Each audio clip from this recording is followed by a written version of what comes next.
Iori, a first-year university student, moved to the coastal city of Izu, planning to live with his uncle Tashio. Tashio owned the Grand Blue diving equipment shop. Upon arrival, Tashio invited Iori to explore the shop while he parked the car. Since he was about to start college, Iori decided to stay with his uncle. It had been 10 years since he last visited the coastal city. While enjoying the sea view, Iori suddenly noticed a girl removing her diving suit. Their eyes met. Shortly after, Tashio called him, and Iori immediately went to his uncle. Iori felt he had seen the girl somewhere before and was curious about the kind of people he would meet in his new environment. Opening the door, Iori was shocked to see a group of men playing rock, paper, scissors. These people were far from what Iori had expected in his new surroundings. Tashio welcomed Iori to his shop. Iori quickly asked why there was something strange in front of him, but Tashio mentioned that people always told him the apron he wore didn't suit him. However, that wasn't what Iori was talking about. He questioned why the group of men was completely naked. Tashio explained that this happened every day in his shop. Iori immediately ran out saying he wanted to go home. Shinji and Ryujiro noticed this and approached Tashio. Shinji asked Tashio who the guy that just arrived was. Tashio said it was Iori, his nephew from Izu University. Hearing this, Shinji and Ryujiro mentioned they had the chance to recruit a new member. Meanwhile, Iori wondered why there were perverts in his uncle's shop. Not long after, Shinji and Ryujiro chased after him, calling his name. Seeing this, Iori panicked and ran as fast as he could to avoid them. They called Iori shy, but Iori was more concerned about their naked appearance. It didn't take long for Shinji and Ryujiro to bring Iori back to the Grand Blue shop. Tashio still thought Iori was just homesick and said he would get used to it over time. Iori admitted he had run away because he was shocked to see everyone partying naked. They indeed liked to dress that way, but at that time they were playing rock, paper, scissors to determine who would prepare the diving equipment tanks, and for them, being naked was normal during the game. Ryujiro was chosen to prepare the tanks, and Iori accompanied him. Ryujiro introduced himself as a second-year mechanical engineering student at Izu University. Iori turned out to be in the same department as Ryujiro. Suddenly, Ryujiro confessed he would be happy if Iori joined his club, but Iori said he wasn't interested. Ryujiro then forced Iori to sign the club's registration form. Ryujiro asked if Iori was interested in diving. Iori was indeed interested but didn't want to do it because he couldn't swim. According to Ryujiro, if someone always stays in their comfort zone, they won't be able to go anywhere, and the important thing is whether they're interested in stepping out of that zone. Suddenly, a girl who had just finished diving approached Iori and greeted him. Iori looked confused, prompting the girl to ask if Iori had forgotten her. Nanaka, his cousin. Iori then realized and immediately apologized. Nanaka understood, considering they hadn't seen each other for 10 years. Nanaka asked if Iori had seen Chisa, expressing that Iori would be surprised at how cute Chisa had become. Nanaka mentioned that she and Chisa had just finished diving. Hearing this, Iori suspected the girl he had met earlier was Chisa. Nanaka asked if Iori was interested in joining Shinji's club. Iori said he wasn't interested, not because he didn't like diving, but because he was a technical school graduate and wanted to keep his distance from the technical school atmosphere. As Iori opened the door to the cafe, he saw a group of men without clothes. Nanaka then told Shinji to keep an eye on Iori.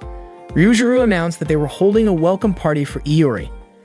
Iori immediately stated that he had no intention of joining the club, but Ryujiro told him not to say such things and insisted that Iori always rejected something before even trying it.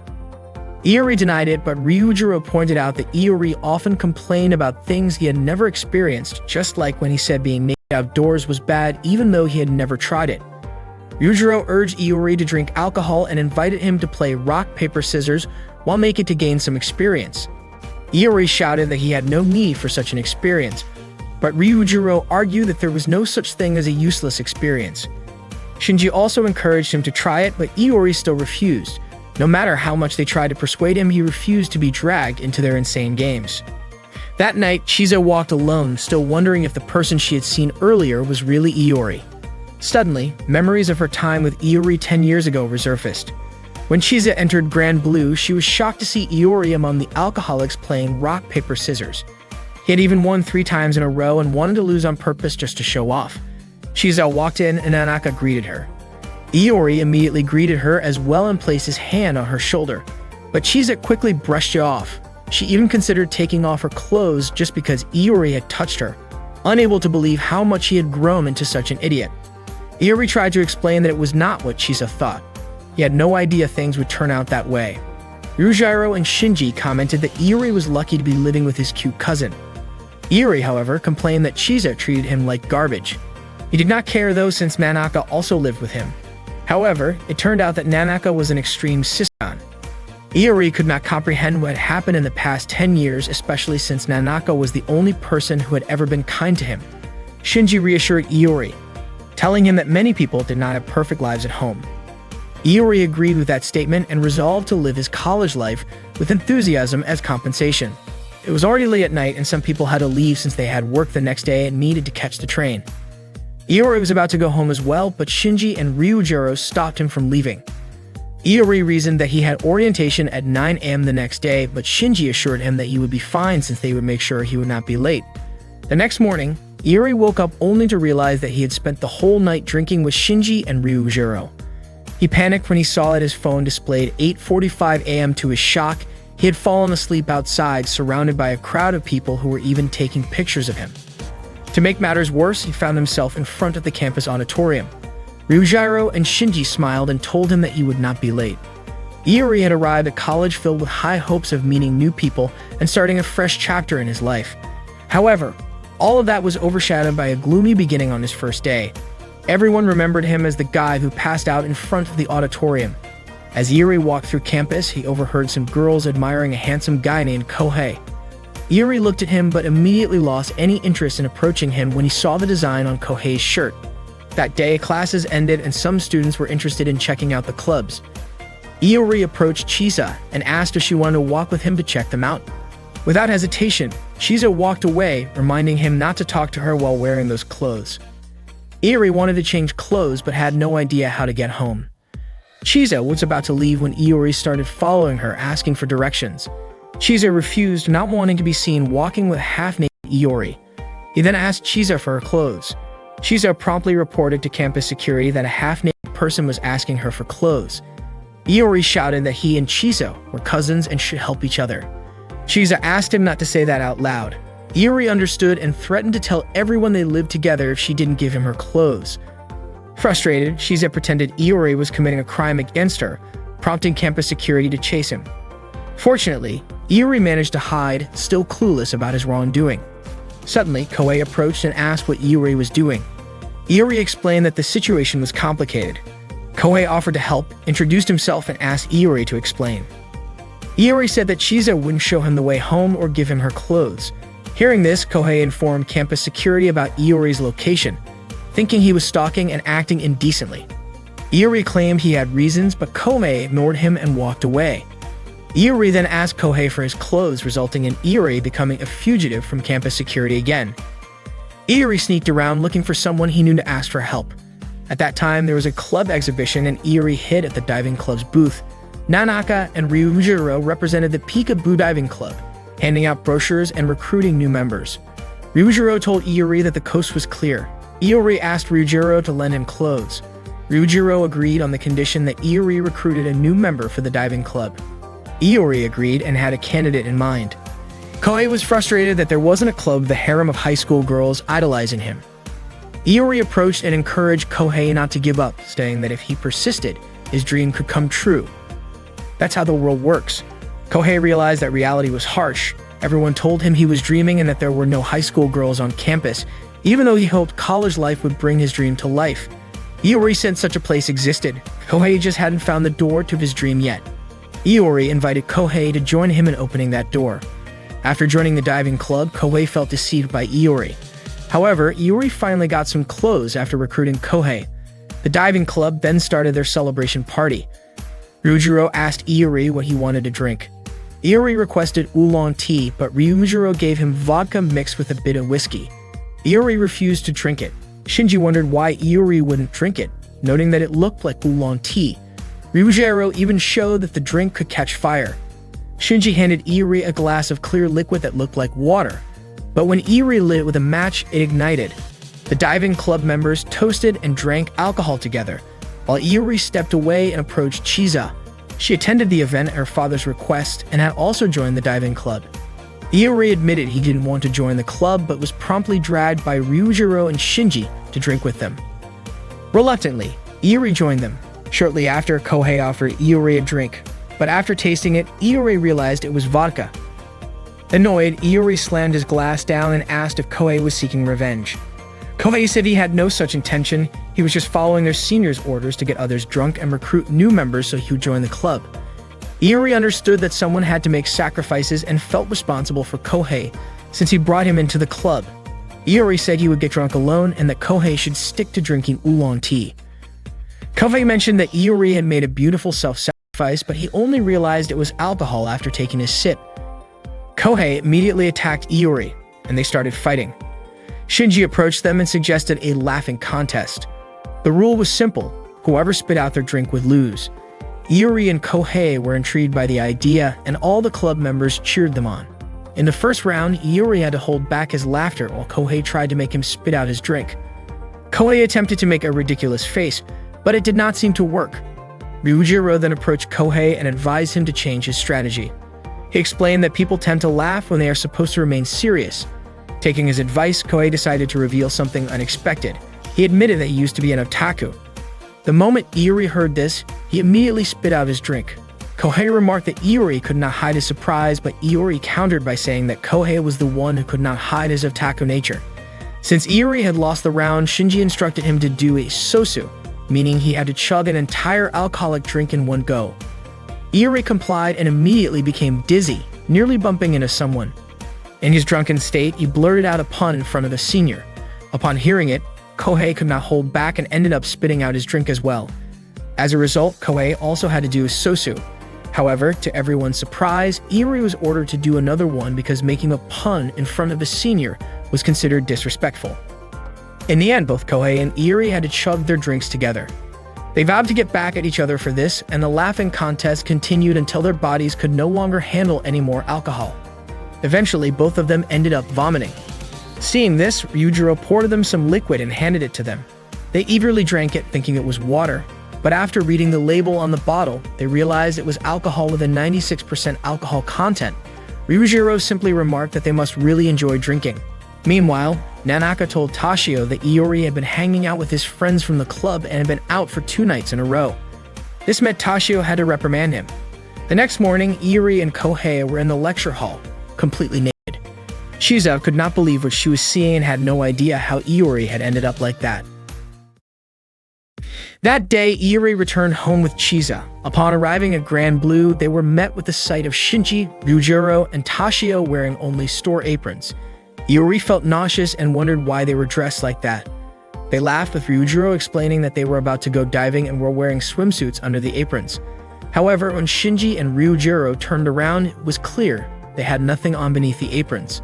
Suddenly, Nanaka informed them that the guest expected that day couldn't make it due to unforeseen circumstances. They all got dressed and sat down for lunch together. Shinji and Ryujiro mentioned they had free time before the drinking party that night and asked Iori how he planned to spend the time until evening. Iori replied that he didn't intend to join the drinking session that night. This annoyed Shinji, who promptly reminded Iori of the club he had joined. Nanaka suddenly asked if Iori knew where his room was, considering it was his 3rd day at Grand Blue. Iori realized he had been sleeping on campus for the past 2 days. Nanaka expressed understanding if Iori wanted to have fun on campus but insisted he couldn't sleep elsewhere for 3 consecutive days. Iori then conceded that he might indeed skip the drinking that night. Shinji and Ryujiro accepted this, noting that even without Iori, there were plenty of other members in the club. Suddenly, Ryujiro mentioned that they would be drinking that night with girls from Aonu Women's University. Hearing this, Iori begged Nanaka and Chiza for permission to join the party. Seeing Iori kneeling before Nanaka and Chiza, Ryujiro and Shinji asked what he was doing. Iori stated that he now remembered the club he had joined wasn't just about diving. Nanaka and Chiza were puzzled as to why Iori had taken off his clothes. Iori explained it was to show his sincerity. Despite Iori's earnest pleas, Nanaka remained firm, knowing he just wanted to have fun. At that moment, Iori asked Ryujiro and Shinji how he could get permission to go out that night. Shinji suggested giving up as Nanaka was very strict, but Iori refused to surrender. Shinji was curious about Iori's determination. Iori admitted it was driven by his sexual urges. Seeking advice on convincing Nanaka, Ryujiro suggested that Iori unpack his belongings in his room, but Iori felt that wasn't enough. Ryujiro then recommended decorating his room to make it look more mature. Ryujiro and Shinji even offered to help. Iori promptly informed Nanaka that he had finished unpacking and claimed he had become a mature man. When Iori showed Nanaka his room, she was shocked by the decor, filled with adult books, tapes, and pictures. Iori remarked that it wasn't supposed to be like that. Nanaka, surprised, commented that it seemed Iori had indeed matured. Shinji and Ryujiro asked Iori if the plan had worked. Iori scolded them, and Shinji wondered why it hadn't succeeded. Ryujiro noted that when a mother finds adult magazines in her son's room, she considers him grown up. Iori had hoped they would decorate his room normally, like a typical college student's first place living alone. However, Shinji and Ryujiro exclaimed that Iori should have said so earlier. Iori admitted his mistake in asking them for help and told them to take the magazines out of his room. Shinji said that he had actually planned to give one to Iori as a welcome gift and asked him to choose his favorite. Not long after, Chisa came to Iori's room to give him a shelf she no longer used. However, she suddenly saw Iori and his friends watching an adult film together. Without hesitation, Chisa hit Iori with the shelf she had brought. Iori blamed Shinji and Ryujiro for making Chisa misunderstand the situation. Shinji refused to take the blame, pointing out that Iori was the one who invited them to watch. Frustrated, Iori told them to leave but asked them to leave one tape behind for him. Shinji and Ryujiro refused to abandon Iori in his state of distress. They asked for one more chance to redecorate his room, and Iori decided to trust them. Iori then headed to the store where he ran into Toshio. Toshio asked if something had happened as Chisa looked upset. Iori explained that he was getting a warm welcome from his seniors. Toshio commented that Chisa was not handling the situation very maturely. Suddenly, Nanaka greeted Iori. As he was about to explain the misunderstanding about his room's decoration, Nanaka surprised him by saying she did not mind at all. She even mentioned that she had asked for friends, and they told her that it was normal for guys Iori's age. Iori explained that his seniors had been messing with him and that his room's decoration had already been restored to normal. Just then, Kohei was seen returning an adhesive to Toshio. Iori had a bad feeling about his room. His instincts proved right. Kohei had redecorated it entirely with images of loli characters. Horrified, Iori immediately tore down the giant poster. Kohei was furious and even cursed him for it. Iori was exasperated that his room was now filled with Kohei's terrible taste. Soon after, Shinji and Ryujiro arrived to check on Iori's room. They explained that they had asked Kohei to decorate it since he was also a freshman. However, this was not what Iori had wanted at all. He wanted the complete opposite. Kohei finally understood and agreed to redecorate the room again. Iori told him to leave, but Kohei refused. It turned out he had only done all of this in exchange for an adult tape featuring middle school girls, which the seniors had promised him. Not long after, Toshio called Iori over to help him. Although Iori had to go, he was still uneasy about what his room would look like next. His worst fears came true. When he returned, he found his room covered in BL, Boys Love, posters. Furious, Iori immediately punched Kohei. The new decoration was even worse than the last one. Iori ordered everyone to leave, but they ignored him. Shortly after, Nanaka called out to him, offering to help redecorate his room. However, Iori insisted that he was fine. Then the voices from the BL video the seniors were watching echoed through the room, sending shivers down Nanaka's spine. Horrified, she quickly left to call her friend again. Iori returned to his room and shouted that he would personally redecorate it so that he could finally join the party. He also wanted Nanaka to approve of the room's new look. Kohei asked if Iori had any ideas, and Iori decided to fill the room with pictures of Chisa, knowing how much Nanaka adored her younger sister. The seniors were skeptical about the concept, saying the room now looked like it belonged to a stalker. Kohei reminded everyone that the drinking party was about to start. However, Shinji informed them that the party had been postponed due to an issue. Iori was stunned to learn that the drinking party was not happening that day after all, meaning all his efforts had been for nothing. Moments later, Chisa arrived with tea. Upon seeing so many pictures of herself in Iori's room, she immediately took action, leading to Iori being confined in an empty room as punishment. The following morning, Iori woke up to find the club members gathered in his room. Curious about their presence, he asked why they were there. It turned out that the room was their usual gathering spot and they couldn't just change it because of him. Iori then headed to the shop where Toshio and Nanaka greeted him. Nanaka even complimented Iori for wearing clothes that day. Toshio inquired about any club activities scheduled. That day was meant for introducing new members who had joined. Nanaka asked how many new members there were. Ryujiro mentioned that 3 new members had joined: Kohei, Iori, and Chisa. Iori wondered why Kohei had come to Grand Blue. It turned out the seniors had informed him that voice actress Mizuki Kaya would be arriving at 10 o'clock. However, Iori was certain the seniors were lying, and sure enough, Shinji admitted it was just a prank. Unexpectedly, Kohei began to cry, feeling deceived. Toshio mentioned that lately, Mizuki Kaya had indeed been busy and couldn't visit for a while. Nanaka added that Mizuki Kaya used to come often, and even other celebrities did too. Kohei tried not to believe it, but Nanaka insisted she wasn't lying. Toshio even mentioned there was a diving suit that Mizuki Kaya used to wear. Hearing this, Kohei asked to try it on, a request that sounded somewhat inappropriate.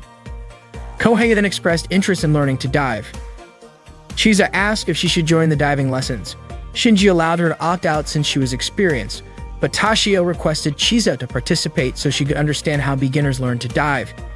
Iori asked if he could just watch since he couldn't swim, but Ryujiro mentioned there are divers who can't swim, and according to Shinji, it would be a waste if Iori didn't at least try. Shinji instructed the 3 of them to swim. Iori remarked that it should be fine even if he couldn't swim. Shinji explained that while mastering swimming techniques wasn't necessary, all divers should become accustomed to water. They then proceeded to the changing room. The seniors explained that individuals afraid of water aren't suited for diving because they might panic during problems, making it hard to control breathing and leading to rapid air consumption. Therefore, safety is crucial, and they need ample practice. For basic training, Ryujiro asked Iori to open his eyes underwater. Iori attempted it but couldn't manage. Ryujiro then gave him a diving mask, and Shinji provided one for Kohei as well. After putting it on, Iori re-entered the water. He heard strange sounds, couldn't breathe, and couldn't move, but didn't feel pressure on his eyes. However, upon opening his eyes, he unexpectedly saw Kohei's naked body. Iori resurfaced, and Ryujiro asked if the underwater view was that astonishing. Iori didn't want to look again. Kohei scolded Shinji for removing his pants underwater, but Shinji claimed he was just helping Kohei stay calm. His diving equipment came off. At that moment, Chisa had just finished changing into her swimsuit and came out to join the practice. However, upon reaching the pool, she saw Iori completely naked, soaking in the pool. Seeing Chisa arrive, Iori felt a bit embarrassed and mentioned it was part of the training. Ryujiro commented that Iori liked taking off his clothes. Iori stated he didn't enjoy being naked. Chisa asked Ryujiro, who explained he was just training Iori to get used to the water. Chisa walked away to observe them from a distance. The seniors continued to persuade Iori to enjoy the beauty underwater, but Iori refused, stating he wasn't interested in going underwater anymore. After finishing practice, Iori sat alone in the shop. Nanaka approached him and asked how his diving practice had been. Iori replied that he hadn't enjoyed it at all. Nanaka then invited Iori to go somewhere with her. She took him to a large aquarium. Iori was puzzled as to why the aquarium allowed them in, considering it was already closed. Nanaka explained that Chisa sometimes helped out there. She showed Iori a video of Chisa diving in the aquarium. Seeing Chisa's friendly face and sweet smile, Iori remarked that it wasn't how he had imagined her before. Nanaka commented that Iori wasn't good at judging people and that Chisa was actually quite popular. She described Chisa as kind, and although she might sometimes be insincere and clumsy, she was sweet, good-natured, gentle, and had a pleasant scent. Iori gazed at the aquarium and mentioned that perhaps he should learn about fish too, as it might help him enjoy being underwater. Nanaka considered Iori's thoughts to be overthinking, pointing out that neither she nor Chisa had ever thought about that before. Iori speculated that it was because Nanaka and Chisa could swim and liked fish. Nanaka responded that no one instantly knows how to swim or has extensive knowledge about fish. They just want to experience what it's like. Iori didn't quite understand what Nanaka meant. Nanaka led Iori to a very large aquarium, and the view felt like an underwater world. Iori was amazed by it and felt as if he were in an underwater realm. However, Nanaka mentioned that it was merely an imitation of the underwater world, and there were many places to experience a world even more amazing than that. She revealed that it was actually Chisa who had asked her to bring Iori there, suggesting that perhaps Chisa wanted Iori to enjoy diving. Iori wondered why Chisa desired that. Nanaka speculated that Chisa simply wanted Iori to know that there was a beautiful world underwater. And that was also what Shinji and Ryujiro wanted. That's why they always encouraged Iori to dive. Iori then understood that no one likes to hear negative things about what they enjoy, and it's better to have many friends who share the same pleasures. That way it's more enjoyable for both him and them. Nanaka also wanted Iori to understand that although water can be intimidating, there's also a lot of fun to be had. Iori expressed that he was now more interested in the underwater world, which pleased Nanaka. After returning from the aquarium, Iori gave Chizette a keychain as a souvenir. Chizette remarked, asking if Iori hadn't considered how often she went there. Iori explained that the keychain was a token of his gratitude because Chizette had persuaded Nanaka to take him there. Chizette simply wanted Iori not to belittle diving activities, and Iori responded that he would give it a try. Chizette accepted the souvenir and asked how it felt underwater. Iori admitted that he didn't like it yet, but he wanted to get closer to it, which is why he wanted to give Chizette that gift, and he thanked her. Chizette suggested that Iori should have bought something cuter. That night, Iori dreamt of wearing a girl's high school uniform preparing to serve his seniors. Upon waking the next morning, he felt disturbed by the nightmare. He encountered his two seniors carrying a girl's high school uniform, which made him scream as it reminded him of his dream. Kohei wondered why they had given him a boy's high school uniform. Shinji mentioned that it was time to focus on club activities. Chizette approached them and was puzzled to see Kohei and Iori holding girls' uniforms like perverts. Iori insisted it was a misunderstanding, and Kohei explained that the uniforms were for diving. They were unsure how to wear them. Kohei even dressed his Ani-made body pillow in the uniform, believing it could ward off sharks. Shinji and Ryujiro then presented the actual diving equipment, revealing that the high school uniforms were not part of it. Iori and Kohei felt deceived. Shinji explained that diving requires significant funds, and the high school uniforms were a means to generate money. Kohei and Iori imagined how they could use the uniforms to earn money. Iori even envisioned selling himself to wealthy older men, bringing him to tears. Shinji informed them about the Izu Summer Festival, an event at their campus scheduled for May, which included an inter-club male beauty contest. The winning club would receive a cash prize, and they wanted Kohei and Iori to participate. Naturally, Iori and Kohei immediately refused. Ryujiro mentioned that the male beauty contest was called Danken, which sounded like a term for male genitalia. Iori and Kohei were shocked by the inappropriate sounding name. Iori asked if Chizette was aware of it. She had seen it the previous year. Kohei was unwilling to participate in the contest, especially wearing such uniforms and being laughed at. Shinji told Kohei that he was a sweet guy and should use his charm to help the diving club. Iori remarked that this meant they didn't meet him since they already had Kohei. Shinji stated that Iori would participate in the comedy category. Ryujiro asked Kohei and Iori to wear diving suits. That day, the seniors took them to the sea. Iori inquired if Chizette would join them, but she said she was tending the shop. Before Iori left, Chizette asked if he was looking forward to starting college life. Iori admitted he had been, but not anymore. Chizette was confident Iori would enjoy it. Iori trained with Ryujiro, while Kohei trained with Shinji. Ryujiro planned to teach Iori how to breathe underwater. He instructed Iori to place the regulator in his mouth and inhale. Iori tried it and found it very different from regular breathing. It required more effort to take a breath. Ryujiro acknowledged that it might be difficult at first, but assured Iori he would get used to it, encouraging him to try it underwater. Iori did so but soon surfaced, gasping for air. He tried again, but the second attempt was the same. He still ran out of breath. Iori felt scared to breathe underwater, but Ryujiro assured him it was only challenging initially and that he would get accustomed to it over time. Iori tried once more, but this time water entered his diving mask. Ryujiro adjusted the slightly loose mask. Suddenly, Iori noticed two people in a hurry and asked who those customers were. Ryujiro explained they were clients diving before their work commute. Iori was surprised that despite their busy schedules, they were willing to spend their valuable time and money to dive. Ryujiro expressed how amazing the place was. Iori recalled the large aquarium he visited with Nanaka the previous day. Ryujiro admitted he also feared running out of air underwater. He showed the spare regulator and explained it should be given to a friend who runs out of breath. He also mentioned the weight belt always faces the same direction, so it can be quickly removed in case of emergency. The diving equipment is designed not only for the user's safety, but also to assist diving buddies, and it has undergone thorough safety testing. Ryujiro assured Iori that he wasn't alone and that he would be there with him. Therefore, Iori should muster the courage to dive, knowing that Ryujiro would certainly come to his aid if needed. Iori began descending to the seafloor. When his knees touched the bottom, he opened his eyes and breathed calmly. He couldn't believe he had actually done it and didn't feel any discomfort. He discovered an underwater world he had never seen before, referring to it as a new world unknown to him. After the diving practice, Iori immediately approached Chisa, expressing that he now understood how amazing it was to breathe underwater, even though he couldn't swim, and described it as exploring a new world. Iori even compared it to being in outer space and experiencing zero gravity. He enthusiastically shared his first experience, and Chisa instructed him to change clothes. Shinji told Kohei that joy comes from understanding how to do something never done before. They gathered again for drinks at the shop. Tashio served food and asked if Iori had overcome his fear.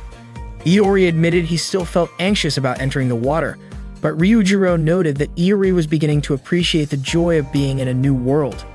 Iori thanked his seniors, but they reminded him that there was no reason for him to refuse the new world he would face, which involved wearing a uniform for the Spring Festival.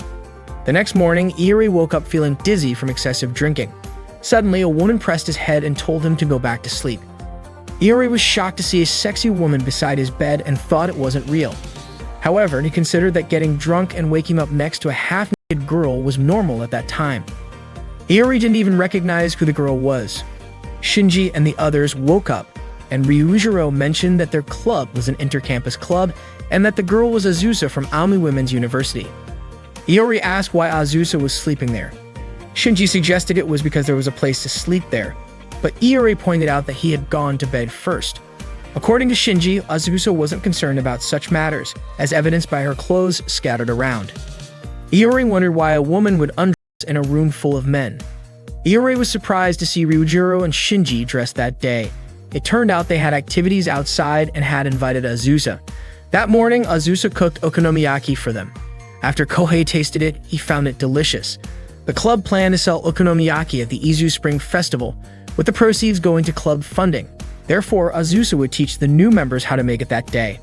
Meanwhile, Shinji and Ryujiro went to prepare the equipment, and after finishing, they would all eat together. Previously, Shinji and Ryujiro informed Kohei and Iori about an important matter regarding the Izu Spring Festival. They were actually tasked with persuading Chisa to participate in the women's beauty contest, with the promise that if Chisa won, it wouldn't have to join the men's contest. While learning to cook, Iori and Kohei pondered how to get Chisa to agree, knowing she usually refused to participate in beauty contests. They concluded they needed to catch Chisa off guard. Their plan was to get Chisa drunk and then trap her into agreeing to join the contest. Iori and Kohei began their scheme. Iori pretended to be hot and asked for a drink, to which Kohei agreed to prepare. Kohei returned with 2 glasses, claiming both contained oolong tea. However, the glass in his left hand held oolong tea, while the one in his right was a mix of vodka and whiskey. Iori took the glass from Kohei's left hand and offered it to Chisa, but she declined, saying she was busy. Suddenly, Azusa grabbed the glass from Kohei's left hand and drank it. Azusa sensed something unusual in Iori's drink, but Kohei insisted there was nothing odd and urged Iori to prove it. Their first attempt failed, so they switched roles. This time, Iori prepared the drinks. Unfortunately, while mixing them, Chisa approached Iori and remarked that his actions were truly awful, suspecting he was trying to get Kohei drunk. Once the food was ready, Azusa tasted Chisa's cooking and found it quite good. As they were eating okonomiyaki, Kohei and Iori suddenly offered Chisa a beer, but she refused. Azusa immediately requested the beer, commenting on how considerate Iori and Kohei were. She also mentioned hearing from Nanaka that Iori and Kohei were amusing, revealing that Azusa was the friend Nanaka often called, so she knew a lot about Iori. Iori then realized that Azusa must be aware of his room's decorations from that time. Accidentally, Iori spilled his drink and Azusa helped him clean up. During this, Iori explained that all the pornographic and homoerotic items in his room were just a misunderstanding. Suddenly, Azusa confessed that she liked both, feeling happy to meet someone with similar interests. Kohei didn't understand their conversation and reminded Iori to continue their mission to get Chisa drunk. Kohei and Iori prepared oolong tea and shaved ice made from alcohol, but fortunately, Chisa declined them. Chisa didn't understand what Iori and Kohei were trying to do, but Azusa questioned why they wanted to get Chisa drunk. They denied the accusation. Finally, Kohei and Iori confessed that they wanted Chisa to participate in the beauty contest, but Chisa immediately refused. They kept pleading, but Chisa remained firm in her decision. Azusa suggested that wasn't the right way to ask, and that they should explain their reason. Iori explained that if Chisa entered the beauty contest, They would get money and wouldn't have to join the men's contest. After hearing their reason, Chisa still refused to participate in the women's beauty contest. That night, Iori and Kohei informed Shinji that they had failed to persuade Chisa, meaning they would have to join the men's contest. Iori asked who had participated in the beauty contest the previous year, and it turned out Azusa had represented the diving club, but was eliminated in the first round because she forgot her swimsuit and only wore underwear, leading to disqualification. Shortly after, the club members started a rock, paper, scissors game. Azusa, who was sitting with Nanaka and Chisa, expressed her desire to join the men. Nanaka was surprised that Azusa was interested in such things. Seeing Azusa approach and express her wish to join, Iori and Kohei were shocked, not expecting that the loser of the game would have to strip. Azusa was already familiar with the rules of the game, and she was not going to end up completely naked since she was a woman. Iori was eager to take the first challenge against Azusa, but before long he lost and was already stripped down. He tried again to take another chance, but once again he lost. Azusa laughed, clearly entertained by Iori's antics. They continued with a speed-based challenge, and Iori showed no signs of giving up. By the end of the game, Azusa had successfully gotten both Kohei and Iori completely naked.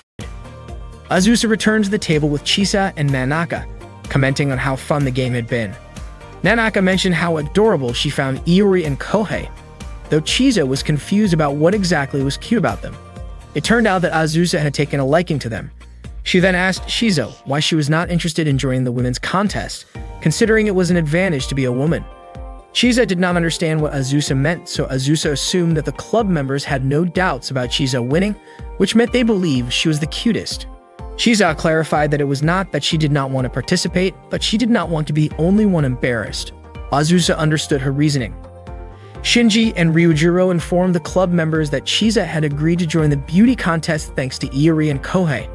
However, the high school uniforms were still given to Iori and Kohei. It turned out that Chisa had set one condition. If she was going to enter the contest, and Iori and Kohei also had to participate. Upon hearing this, Iori and Kohei immediately started arguing. They were frustrated that all their efforts from the previous day had been in vain, as they were still dragged into the contest. Iori insisted that Kohei should be the one to wear the female uniform, but Kohei refused. Their argument continued, but Shinji saw it as if they were having fun, while Ryujiro was happy to see how close they were. With the matter settled, Chisa felt relieved. That day marked the Izu Summer Festival, and Iori, Kohei, and Chizo were in charge of running Peekaboo's Okonomiyaki stand. Ryujiro arrived bringing drinks for Iori and Kohei and asked how their stand was doing. Iori responded that everything was going fine, but Kohei suspected they had some competition. Ryujiro pointed out that the neighboring stand, which was attracting a crowd of women, belonged to the Tinkerbell Tennis Club, known for its group of attractive, popular men. Kohei dismissed them as pathetic otaku, while Iori referred to them as pig's blood. Chisa urged Iori and Kohei to stop saying things like that. Suddenly, Azusa arrived without any clothes on, prompting Ryujiro to ask if she had walked there. Azusa explained that she had taken the bus partway. Iori was bewildered by how Azusa and Ryujiro could converse so casually. Chisa quickly handed Azusa some clothes to wear, and Iori asked why she was not already wearing something. It turned out that her outfit had gotten stained and she had not bothered washing it since it would just get vomit on it later that night anyway.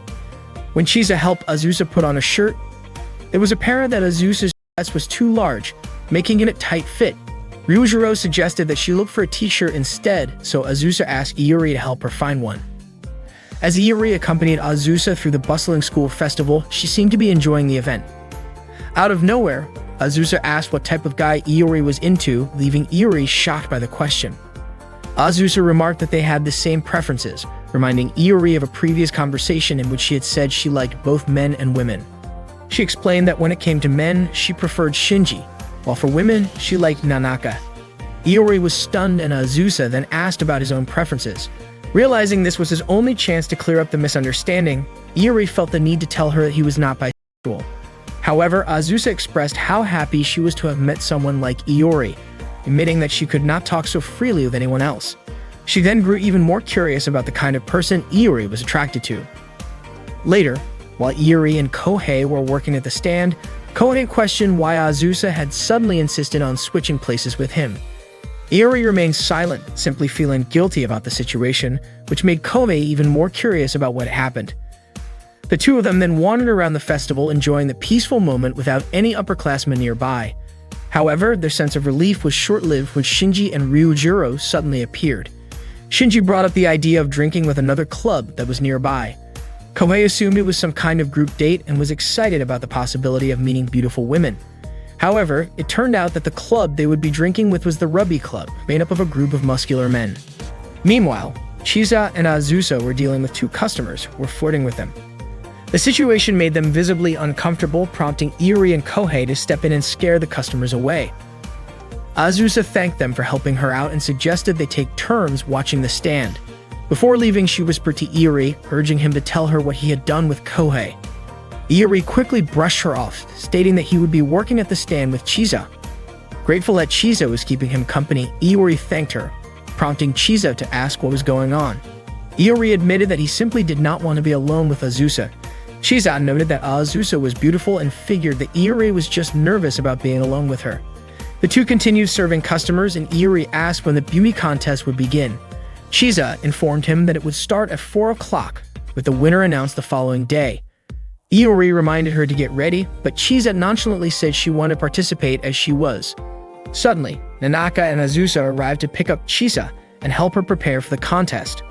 Kohei, watching them leave, asked Iori where Chisa was going.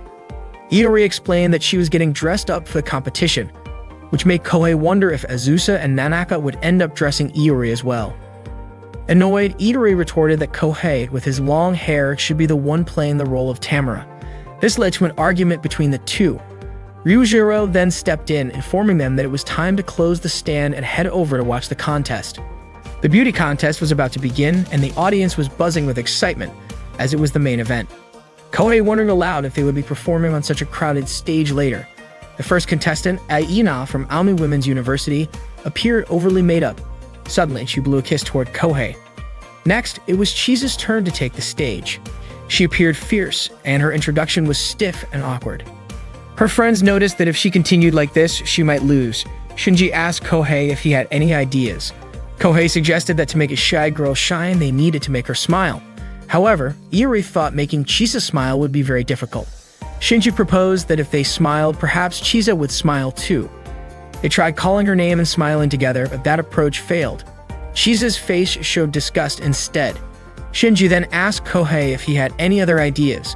Kohei suggested revealing her embarrassed side. The club members bared their chests and displayed banners supporting Chisa, but that method also failed. According to Kohei, she should have shown embarrassment, but instead, Chisa looked at them as if they were trash. Their plan failed, leaving only one option, lifting her skirt. Kohei planned to throw small balls at Chisa, like grade school boys embarrassing a girl. Iori thought this might make Chisa very angry. Ryujiro added that Chisa might kill Iori if he did it. Iori questioned why he had to be the one to do it and suggested deciding with rock, paper, scissors. However, Kohei had another idea. They would all throw the balls simultaneously so Chisa wouldn't know who the culprit was. They agreed to Kohei's suggestion. The first throw went smoothly, making Chisa feel embarrassed. The subsequent throws also hit their mark, and Nanaka didn't miss the moment to photograph Chisa. The club members praised Iori's throw. Iori then realized that his friends hadn't thrown any balls. At that moment, Chisa glared at Iori sharply. After the contest, Chisa searched for Iori, intending to beat him up. Iori and Kohei hid behind some plants when suddenly a beauty pageant contestant approached Kohei, surprising him. The overly made-up contestant asked Kohei to go out with her. Kohei mentioned that he didn't know her name. She introduced herself as Aina, a freshman at Umi University. Iori congratulated Kohei and wished them happiness. Just as Iori was about to leave, Kohei stopped him, asking why he was leaving him alone. Seeing Iori and Kohei arguing, Aina ran away. While the club members were drinking, Chisa suddenly approached Iori with a sharp look. Iori tried to explain that what he did on stage was to bring out Chisa's charm. Suddenly, Chisa said she owed Iori. Iori smiled happily because Chisa wasn't angry and even offered to buy him a pair of sexy underwear as thanks. It turned out Chisa handed him a large bottle of liquor to finish. Before Iori could finish his drink, he ran away because he couldn't handle it anymore. Iori sought refuge behind Azusa. Ryujiro asked if something had happened to Azusa that made her late. Azusa explained that a guy wanted to get close to her. That guy was Kudo, the captain of the Tinker Bell Tennis Club. Iori asked if Azusa was okay. Azusa recounted that she told Kudo to sign up for the male beauty contest, promising to cheer for him in the front row, and when Kudo signed up, she managed to escape. Shinji asked if Azusa would cheer for Kudo, but she said she wouldn't. Shinji was relieved Azusa was safe, and Ryujiro noted that Azusa was just in time for their meeting. Not long after, the members of the Rugby Club arrived for a drinking party with the diving club. According to Iori, this drinking party was even crazier than the last one. As Iori and Kohei went to get drinks, they noticed Aina sitting alone. Aina approached Kohei, leaving him confused as to why she was following him instead of joining the tennis club members. At that moment, Aina was rambling incoherently due to being extremely drunk. She confessed that the reason she had asked Kohei out was because she found him sexy, just like the reason she had joined the tennis club, because everyone there was sexy. She had thought that having a boyfriend would allow her to experience the college life she had always dreamed of, but instead, she ended up like this.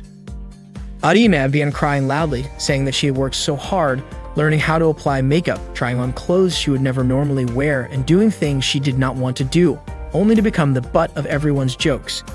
Iori assumed that the people Aina was referring to were from Tinkerbell. Kohei agreed, saying that if Aina wore makeup that thick, people would naturally think she was crazy. Aina protested, saying that they used to call her cute, but Kohei bluntly pointed out that they had actually been laughing at her. It turned out Aina already knew that.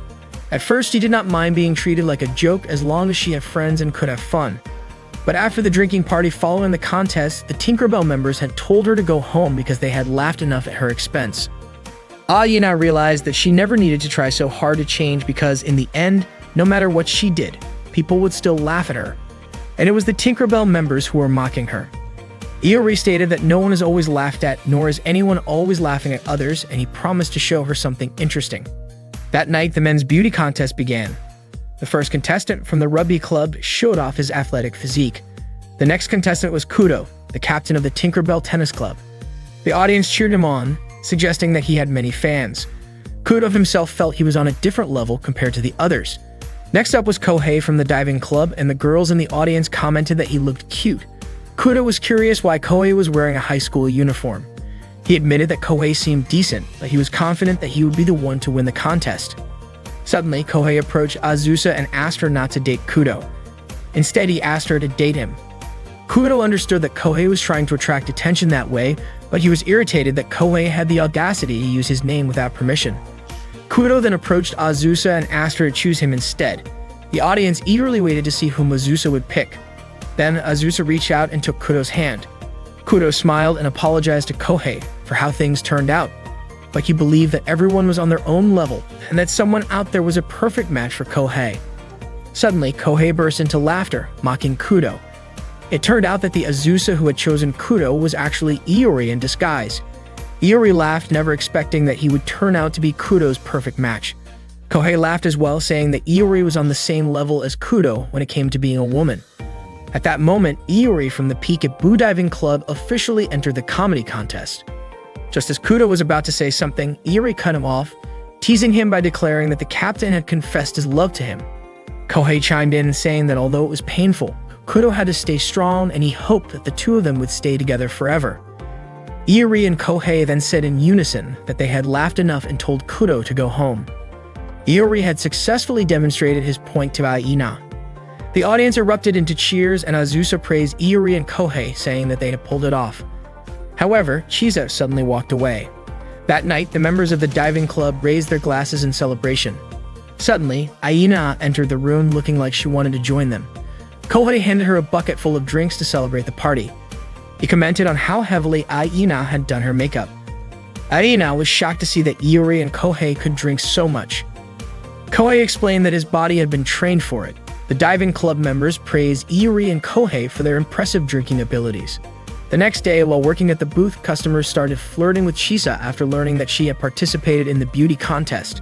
They scrambled to talk to her and some even dared to grab her hand. Normally, Iori and Kohei would have immediately stepped in to help, but they were still unconscious from drinking too much. Before long, Shinji and Ryujiro arrived to drive away the pushy customers. Later that day, the winner of the contest was announced.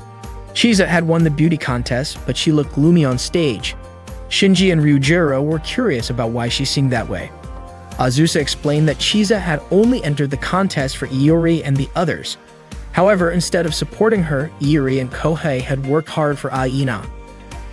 On top of that, Chisa had been constantly hit on by guys because of the contest, and no one had stepped in to help her. That was probably what had made her angry. The host then asked Chisa who she would share her joy with. Smiling, Chisa replied that of course she would share it with her boyfriend Iori, who was currently passed out on the stage. The host was surprised that Chisa was dating such a perverted guy. Shinji realized that Chisa was using Iori as an excuse to reject other men. Azusa became curious about what they would do now that they were together. That day on campus, Iori told Kohei that it seemed like their classmates were looking at him differently. Kohei felt the same way. Iori wondered why that was happening. Kohei did not understand, especially since he and Iori had been acting the same as usual.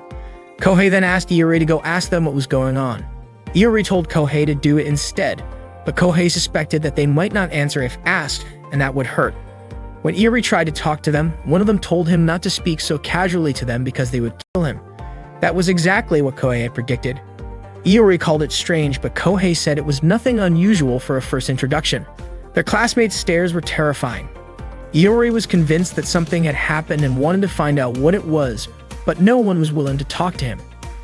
Kohei suggested that Iori ask Chisa, but Iori found that impossible, especially since she was not wearing her usual expression, and she would probably glare at him. According to Iori, Chisa had been in a bad mood ever since the Izu Spring Festival. When Iori turned around, he suddenly saw Chisa smiling at him. That made him even more certain that something had happened to him. Besides that, he could feel the murderous intent around him growing stronger. Kohei was sure that Chisa knew something. When Iori approached Chisa to ask her, Chisa told him that he could talk about it in their room after they got home. Immediately, the classmates who had been staring daggers at him stabbed their pens into the table as if they were ready to kill Iori. Iori screamed and demanded that Chisa tell him what was going on, but Chisa claimed she knew nothing, and Iori did not believe her. Chisa insisted that she had nothing to do with it. Suddenly, his classmates threw a piece of paper at him with a message telling him to break up with Chisa immediately, or they would kill him. Iori showed the paper to Chisa. Kohei asked if he and Chisa were dating.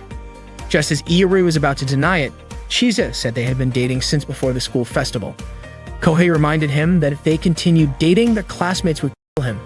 Iori said he would do as they wanted, but then suddenly thanked Iori for choosing to risk his life for Chisa.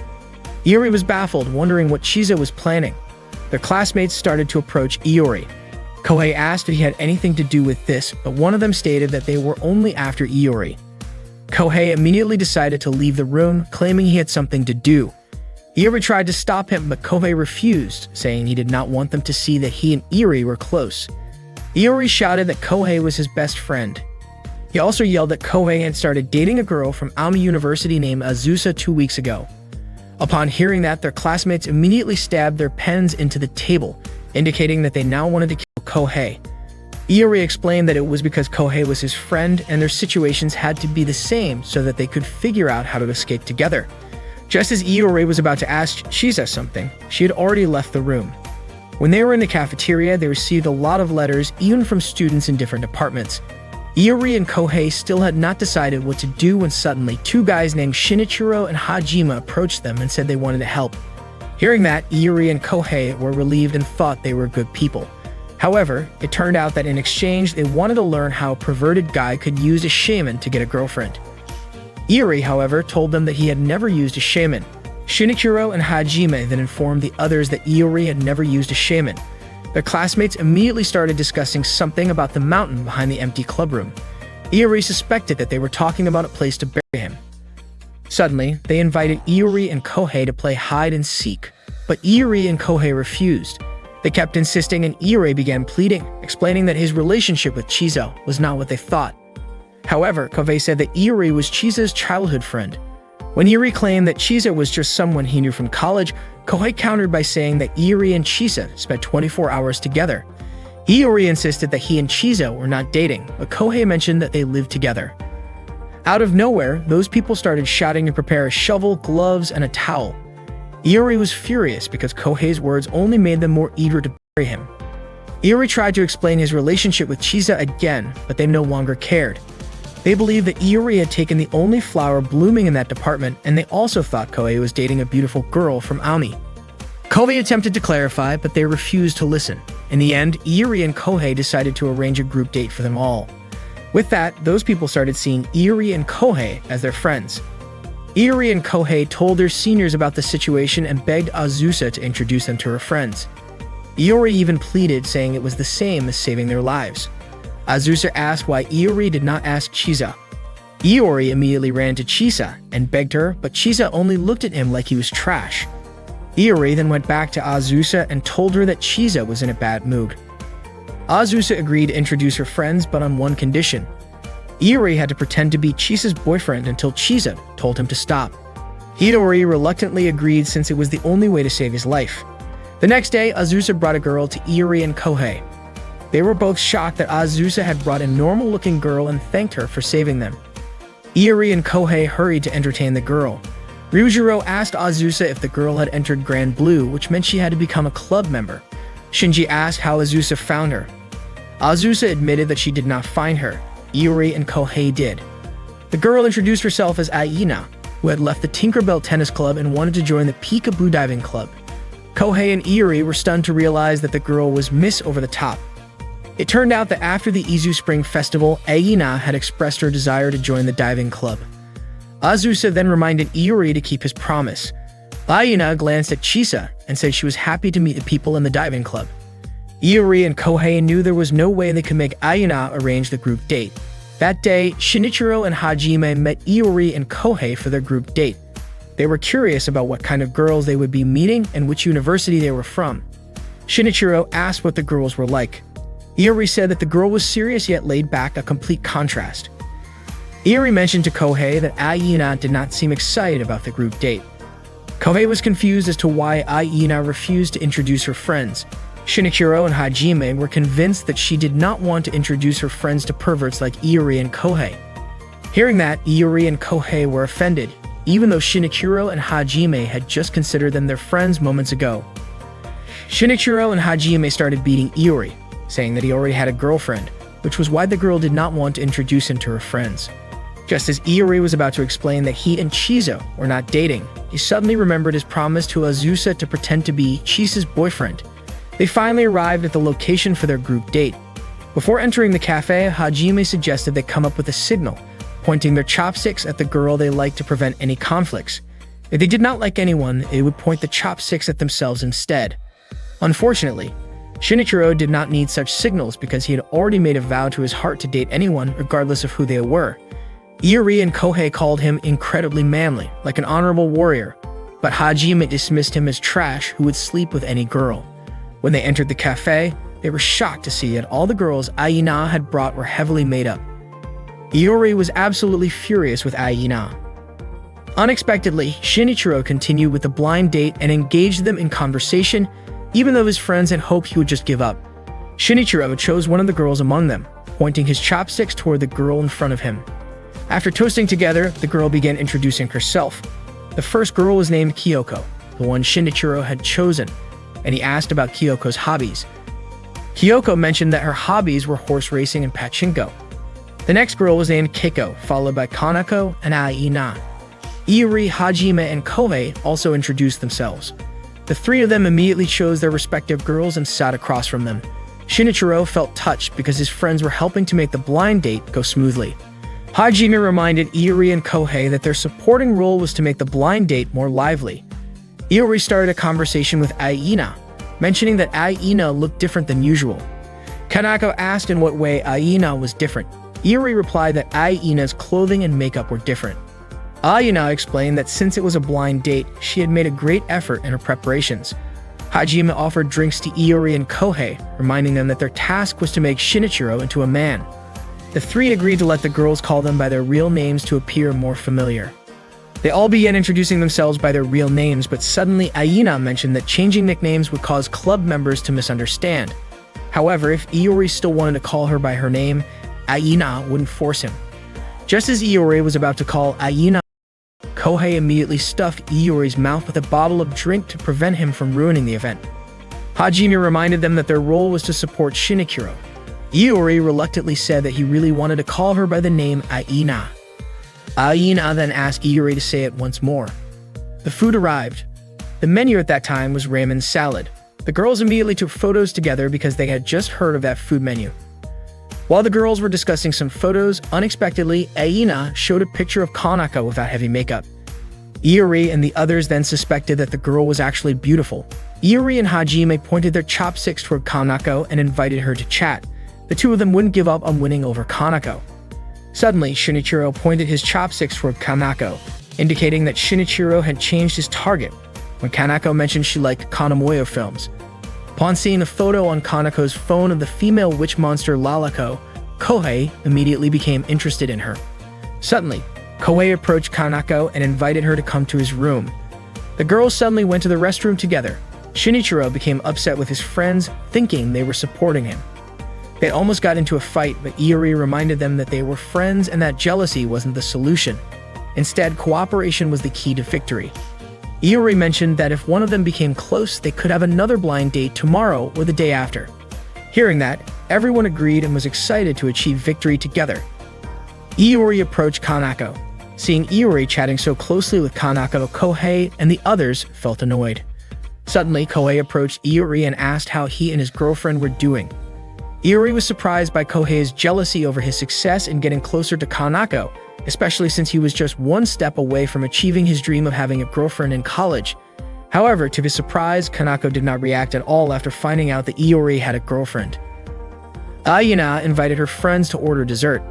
Iori wondered if Aina was helping him, but it turned out that Kanako said Aina had already told her that Iori had a girlfriend.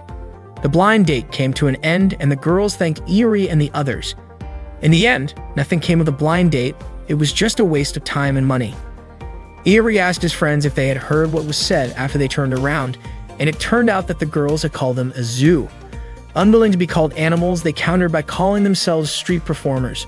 Regretting that they had arranged the blind date, they immediately decided to go drinking together because there was no way they could go home in such a state. That night, Kyoko asked Aina if what they had done was enough. Aina apologized for making them do that to help her. However, Kanako said that wearing makeup like that was fun, and Keiko also thanked Aina for letting them copy the report. Kyoko mentioned that maybe there were some nice guys at that time, but since they looked so overdone, it was understandable. Aina said it was fine because it was not the first time they had seen them like that. She then asked if guys who did not care about appearances were not every girl's dream. Her friends laughed and told her that she had been watching too many dramas. Meanwhile, Iori and the others were getting drunk. He lamented that if his friends had not interfered, Kanako would have already been his. However, Kohei told him it was too late to complain. Hajime even reminded them that they were all friends and Shinichiro would never forgive a traitor. That day, while at the cafeteria, Iori begged Chisa to stay by his side, but Chisa refused. Iori kept pleading, but Chisa continued to reject him and told him to give up. It turned out that Iori wanted Chisa to sit next to him and let him see her answers during the upcoming German exam. Iori then told his three friends that he had failed to persuade Chisa to let him cheat. Shinichiro mentioned that if they failed the German exam, they would be in trouble. No matter what, Iori and his friends had to find a way to pass because there was no time left to study. The exam was about to start soon. Iori shrank a copy of his notebook to make cheat sheets for the exam. After printing them out, the only thing left to do was figure out how to hide them. Yu and Kenta approached them and asked for the cheat sheets. Iori wondered why he always attracted losers like them. Yu hid his cheat sheet inside his pencil case. Shinichiro hid his behind a water bottle label. Kohei tucked his inside a towel. Hajime hid his in the clip on his arm. Iori placed his behind his fan, and Kenta stuffed his inside his shirt.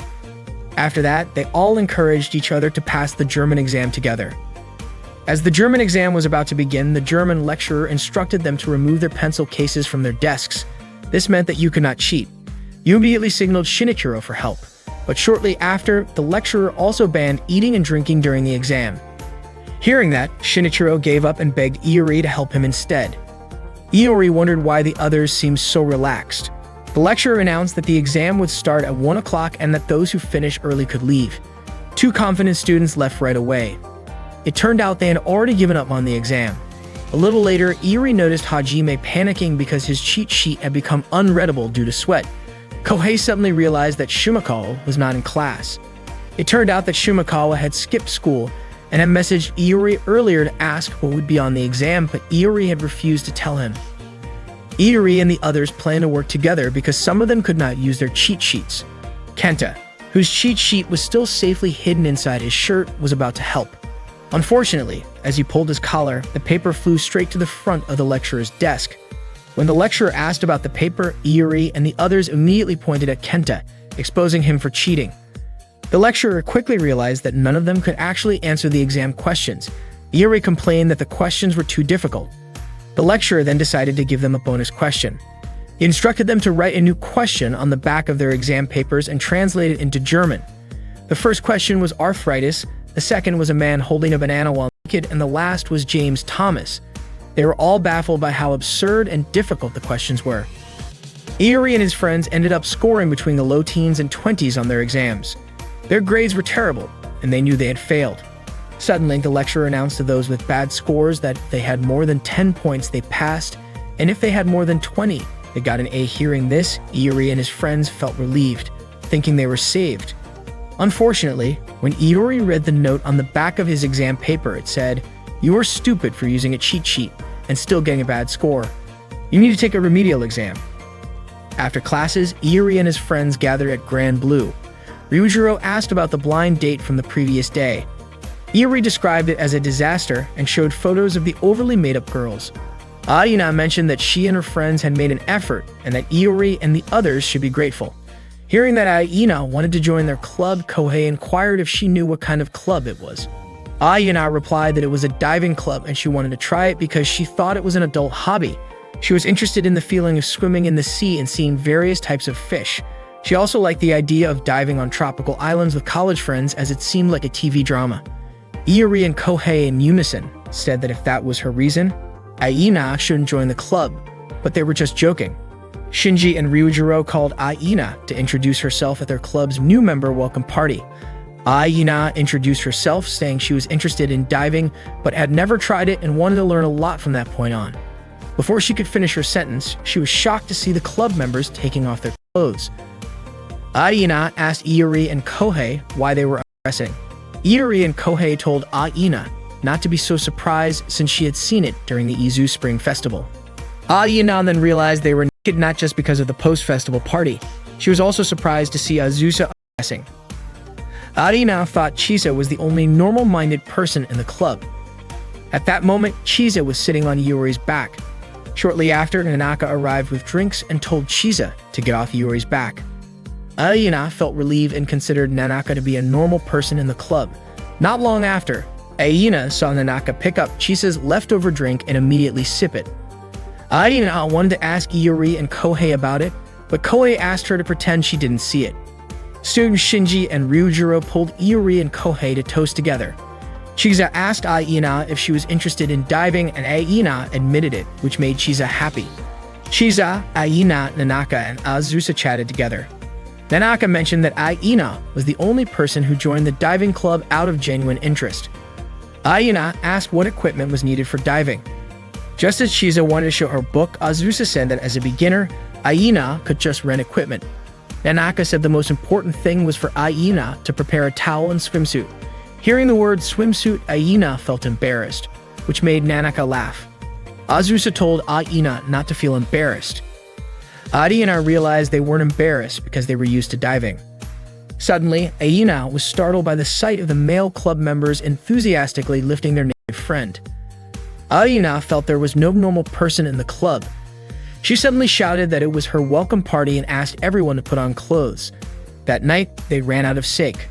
Aina offered to buy more and Chisa agreed to accompany her. Before leaving, Aina ensured that the club members would keep their clothes on. Iori and Kohei mentioned that Aina should start getting used to the club's ways. Azusa noted that Iori and Kohei adapted quickly. Kohei suddenly saw a package of bamboo shoots and asked who bought them and why they didn't buy mushrooms instead. Iori said bamboo shoots were tastier, but Kohei argued that bamboo shoots were food for people without taste. Not wanting to lose, Iori said mushrooms were for people with bad taste. That trivial matter made Iori and Kohei start arguing. Kohei claimed that Iori could not tell the difference between a cracker and a cookie. As their emotions escalated, Ryujiro intervened and Shinji suggested settling the dispute with a game. The game chosen by Shinji was Emitakuji, and the specific game determined was the Pocky game. Iori was curious about who came up with that idea, and it turned out to be Azusa. She encouraged Iori to play the Pocky game. Iori thought it was a strange game, but Ryujiro insisted that it was a sacred game chosen by Mitakuji, so they had to accept it. Since there were no Pocky sticks available, Ryujiro replaced them with Jumbo Fugashi sticks. Iori and Kohei prepared to play the game. The rule was simple. The first person to let go of the stick from their mouth would lose. Both of them immediately started biting into the Fugashi with enthusiasm. Ryujiro even commented that the game was more beautiful than he had imagined. In the end, neither of them won. Kohei even complained that the Fugashi had nearly destroyed his mouth. Azusa then sent a message to Chisa, asking her to buy some Pocky. Chisa suspected that something had happened while she and Aina were not there because Azusa mentioned that Iori and Kohei wanted to play the Pocky game. Iori and Kohei then invited their seniors to join the game as well. Ryujiro asked how they would determine the pairs for the game, and Iori suggested using rock, paper, scissors.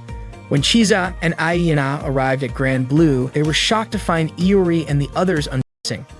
Aina questioned why they were like that. Iori explained that they were playing rock, paper, scissors to decide who would play the Pocky game. Aina was confused as to why playing rock, paper, scissors required them to remove their clothes. Shinji then explained that rock, paper, and scissors were naked, so the players had to be naked as well. Ryujiro then announced that the diving club had new members, so they needed to prepare for the license class. Kohei joked that the license was for the person who could strip the fastest, while Iori said it was for the fastest drinker. Shinji was baffled by their reasoning, as the license was clearly for diving. Hearing that, Iori and Kohei were shocked because they had not mastered diving at all. Shinji asked if they had read the diving manual, and both of them claimed they had. To test their knowledge, Shinji asked them some questions. He asked if they knew hand signals, and Kohei responded that they were simply gestures. Ryujiro explained that hand signals were crucial for communication underwater. Shinji then demonstrated a hand signal and asked them to interpret its meaning. Shinji's gesture meant stop, look here, and dive. However, Iori interpreted it as stop for a moment, I am going to kill you right here. Shinji then asked what Iori would do after receiving that hand signal. Iori responded that he would shoot Shinji first with an underwater gun. Shinji concluded that Iori could not be trusted with hand signals. Next, it was Kohei's turn. Kohei was confident that he would do better than Iori. Shinji showed another hand signal, which meant there is an issue, oxygen is running out, ascending. However, Kohei interpreted it as Yahoo Ayin, yeah. After receiving that signal, Kohei decided that he would keep watching Shinji forever. Shinji suspected that Iori and Kohei had not studied at all. They both apologized, and Shinji handed them the book so they could properly learn from it. While reading the diving manual, Nanaka approached Iori and asked if he was studying for the license. Iori mentioned that he had only learned hand signals. Nanaka then moved closer to Iori, making him nervous. She told him that he needed to memorize the hand signals. Leaning in, she whispered to him that she had heard rumors about him and Chisa dating. Hearing that, Iori immediately signaled to Shinji and the others that he was in trouble. Iori then approached Azusa and told her that Nanaka had heard about him and Chisa dating. He asked Azusa for help, and she agreed. Feeling relieved because he could rely on her, he asked what she was planning to do. It turned out that Azusa intended to tell Nanaka who Iori actually liked. Before she could say anything, Iori suddenly shouted that he was deeply in love with Chisa. Hearing that, Nanaka seemed upset and walked toward him. Iori quickly gave another hand signal to Shinji and the others, calling for backup. Iori wanted to explain the situation to Nanaka, but to his surprise, she looked pleased instead. She admitted that she had been worried since Iori and Chisa had not been getting along recently. If Iori was saying such things, it meant their relationship was fine. Azusa asked Nanaka if she was okay, but Nanaka simply stated that Iori and Chisa seemed so close that they really looked like a couple. Azusa then asked what she would do if Iori and Chisa actually started dating. Nanaka admitted that she did not know. Iori thought Azusa's question was unreasonable. However, what Nanaka meant was that she was unsure of what she would do. Iori became convinced that one day Nanaka would end up killing him. He assured her that such a thing would never happen, but as Chisa's older sister, she could not ignore it if Chisa ended up in a relationship.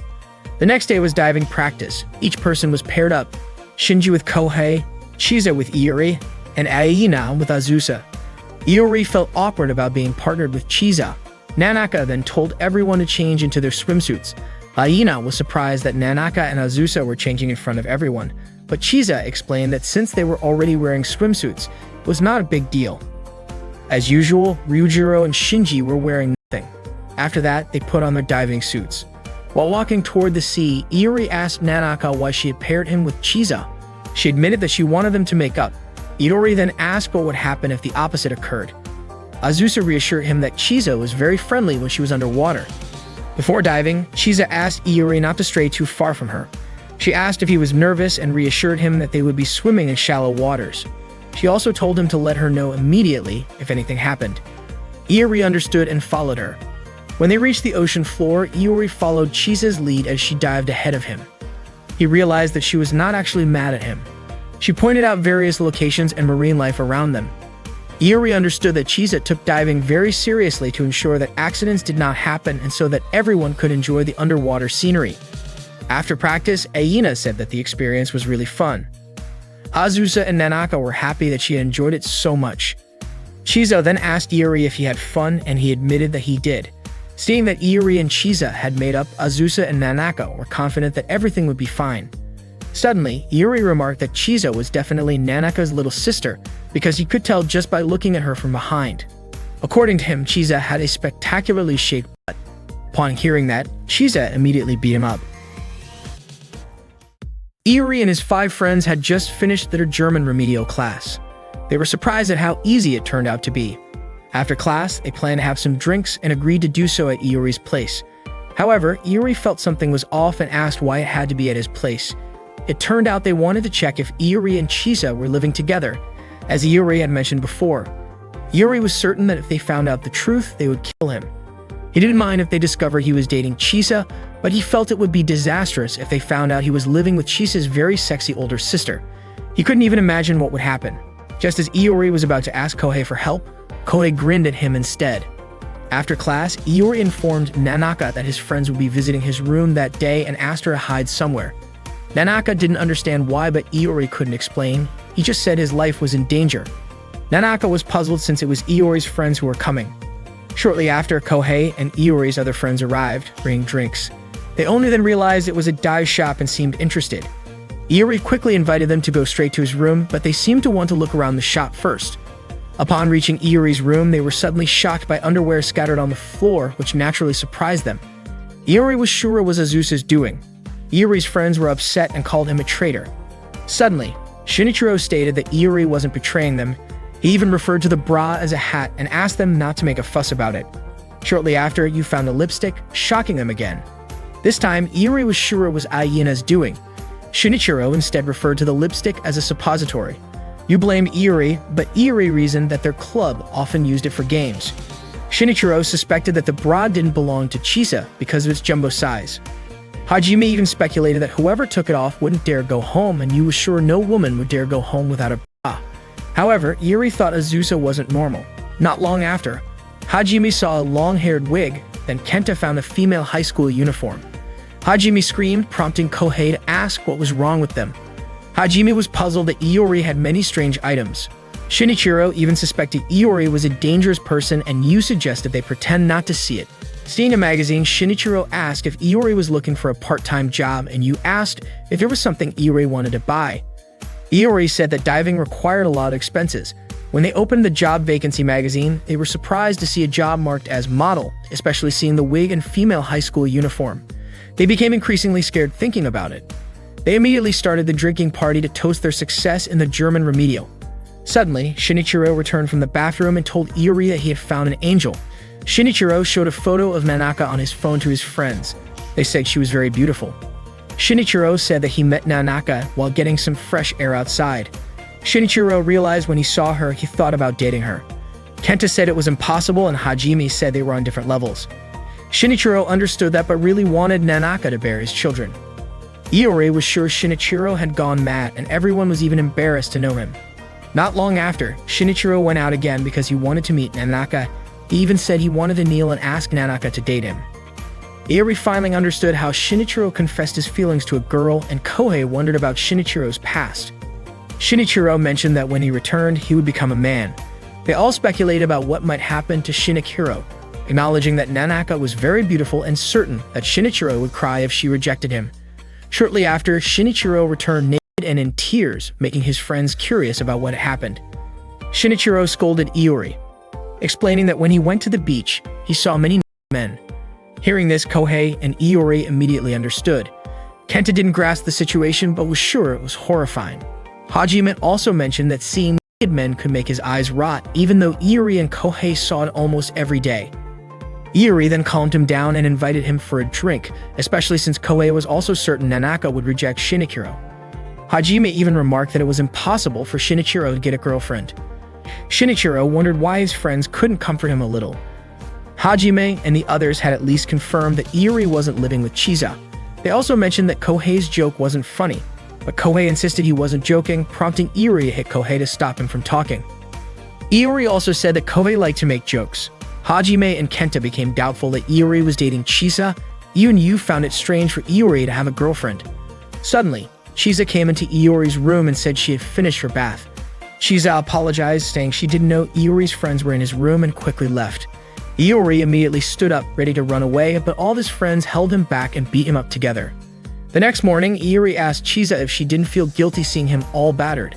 Chisa apologized and Nanaka mentioned that Iori's life was truly in danger. That day, Iori, Chisa, Aina, and Kohei were discussing places to dive. Shinji and Ryujiro approached them, and Aina told them she wanted to get a license to dive in various places. Shinji and Ryujiro were pleased to see Aina enthusiastic about club activities. That day, Itari and Kohei had brought sports clothes as their seniors had requested. Their activity was a doubles tennis match aiming for the buddy system, more precisely, they were after the prize money. It turned out to be an idea from the Tinkerbell tennis captain, Kudo. So if the Peekaboo Club lost, they would have to give up the prize money and the titles from the previous two contests. Hearing that, Iori and Kohei wondered why their seniors accepted the challenge when they couldn't beat the tennis club at tennis. Iori was sure Kudo planned to take revenge and even intended to humiliate the diving club. Shinji understood that and decided that humiliating Iori and Kohei was a trivial matter to get the prize money. The diving club members arrived at the tennis court. Iori and the others were ready, but Azusa and Nanaka didn't participate. They chose to cheer instead. Iori asked why Aina was wearing a running jacket. It turned out Aina was embarrassed to show her legs if she wore a tennis uniform. Iori wondered since Aina had dared to wear sexy clothes during the contest. Aina mentioned that during the contest, she felt brave because she was wearing makeup and was also drunk. Iori then asked what makeup actually meant to Aina. She explained that she felt insecure about her appearance when she was with Nanaka and Azusa. Iori commented that the running jacket suited their team because they were still amateurs. In the locker room, Chisa was shocked because she was supposed to be wearing a running jacket, but it seemed like Nanaka had switched it with a sexy tennis outfit. Before the match started, Kudo explained that they would play 3 sets, with one set being a doubles match. Kudo teased Iori, asking why he was not wearing women's clothes again. He then approached Aina and asked if she was a new member of the diving club. Kudo did not recognize Aina at all without her makeup. Kohei remarked that Aina's makeup was like armor protecting her from enemies.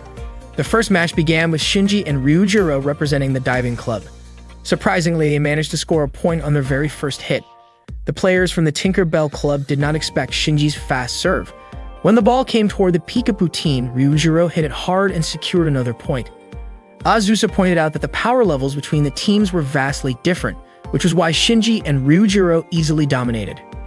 During the set change, Iori asked where the other members were. Nanaka informed him that their friends were upstairs.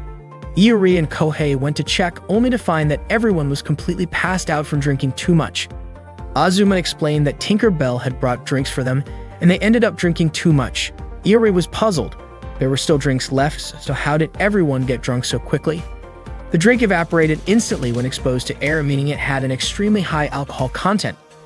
Itari and Kohei informed Azusa and the others that the rest of the club members were drunk. Not long after, Shinji and Ryujiro started staggering. Nanaka was confused about why their movements were off, and Iori and Kohei realized that Shinji and Ryujiro must have secretly been drinking as well. At that point, Tinkerbell was leading against Peekaboo, and if things continued like that, Peekaboo would lose. Kohei asked if there was a way to sober up Shinji and Ryujiro, and Iori came up with an idea. During the court change, while the Tinkerbell players were taking a break to drink, Iori and Kohei swapped their drinks with alcohol. The first set ended with Peekaboo taking the win. Chisa was surprised by what Iori and Kohei had done. Iori called it a comeback strategy, while Kohei said that instead of sobering up their own team, it was better to make the opposing team drunk. Kudo was frustrated with Iori and Kohei's actions. For the second set, Peekaboo chose Chisa and Aina to play. Before heading to the court, Chisa asked Nanaka where her running jacket was, but Nanaka told her that it was at home. At that moment, Aina felt insecure and asked Chisa if she knew how to play tennis. Chisa admitted that she was not very good at it. A player from Tinkerbell greeted Chisa by calling her the beauty contest winner. She was actually the runner-up. That girl mocked Chisa, saying she only won because her skirt flipped up. She also claimed that Chisa's sexiness had no effect on their team and even told her to lift her skirt for the audience. Hearing that, Chisa became furious. The match was much more balanced this time compared to the previous one. Meanwhile, Azusa tried to sober up Shinji and Ryujiro by giving them water. Chisa seemed fired up and it looked like she and Aina were perfectly in sync. Iori told the others to cheer for Chisa by shouting "Nice buddy." Unfortunately, the previously drunk club members misheard it as "nice body," causing them to think there was a sexy girl nearby. Everyone enthusiastically chanted Chisa's name, which only made her feel embarrassed and annoyed. Aina shouted at the audience to stop their yelling. The Tinkerbell team planned to take down Aina first, seeing her as the weaker link. During the game, the Tinkerbell team blatantly aimed the ball at Aina's body to attack her. Aina fell after being hit by the ball. Iori shouted that what the Tinkerbell team did was very dangerous. Kohei mentioned they were indeed targeting Aina's body by aiming at their opponents. Shortly after, Chisa managed to retaliate, making Azusa and Nanaka feel proud. Iori and the others cheered Chisa on again, this time calling her "nice body," which naturally embarrassed her. The second set was won by the Tinkerbell team. After the match, Chisa immediately approached Iori and hit him. The third match began with Iori and Kohei ready to face the Tinkerbell team. Iori scored a point on his first hit.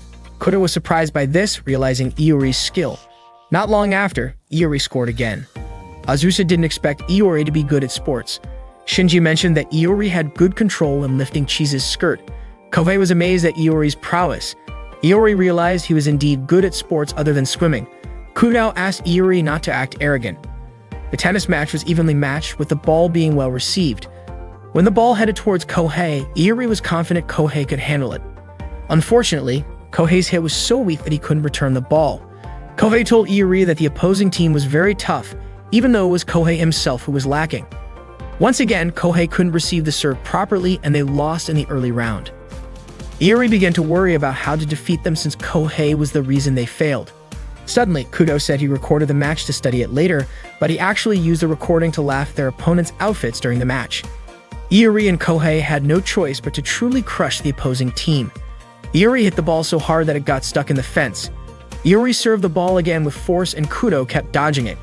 It turned out Iori was aiming for the recording camera, but Kudo managed to block the ball. Not long after, Iori and Kohei started fighting. Kohei reminded Iori to care more about their score than the recording camera. Iori understood. This time he indeed had to crush someone. Iori deliberately hit the ball towards Kohei, knocking him out. Kudo was puzzled by Iori's actions. Iori dragged Kudo and said they could substitute players since one of their players had an accident. This time, Shinji and Ryujiro were ready to defeat Kudo, allowing Peekaboo to win the tennis match against Tinkerbell. When Kohei regained consciousness, he scolded Iori for hitting the ball at him. Although Aina thought Iori and Kohei lacked sportsmanship, Azusa believed they at least managed to win. Azusa didn't expect Iori to be good at tennis. Inaka asked since when Iori could play tennis. Iori said he practiced tennis with his friends after graduation, thinking the tennis club was the best way to get a girlfriend. Azusa asked why Iori didn't join the tennis club despite practicing hard. Iori said he wasn't given the chance to choose. He felt he had enough of tennis because there were other things he wanted to do. Chisa handed Iori a towel and praised his game. After winning the cash prize from the tennis match, the diving club held a training camp, with the destination being Okinawa. They all knew Okinawa was an amazing place.